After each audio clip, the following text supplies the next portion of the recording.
LIAT's management and the unions representing its workers will meet over the next few days to try to arrive at an acceptable way forward for the outsourcing of the regional carriers' cargo quick pack services.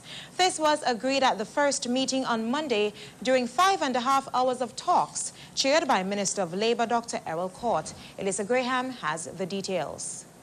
According to a news release, the Labour Minister has agreed to closely monitor discussions and, if necessary, to assist the parties in arriving at an agreement in respect of a mutually acceptable process to be employed.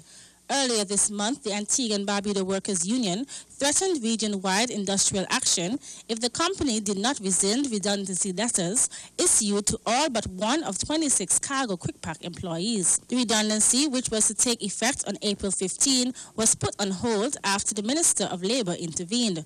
The LIAT team was led by Chief Executive Officer Brian Challenger, while the union's representatives were Chairman of the Regional LIAT Grouping of Trade Unions, Senator Chester Humphrey, and General Secretary of the Antigua and Barbuda Workers' Union, Senator David Messiah.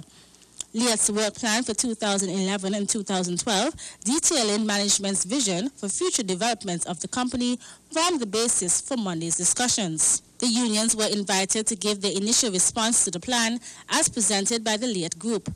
After giving their feedback, the unions requested additional time to be able to study the plan in greater detail. It was agreed that the parties would reconvene at a mutually acceptable time to engage in more detailed discussions in respect to the broad aspects of the work plan. According to the release, this would allow for the internal consultations among the union and its members prior to the reconvening of the meeting with the LIAT management team. For ABS News, Elisa Graham reporting.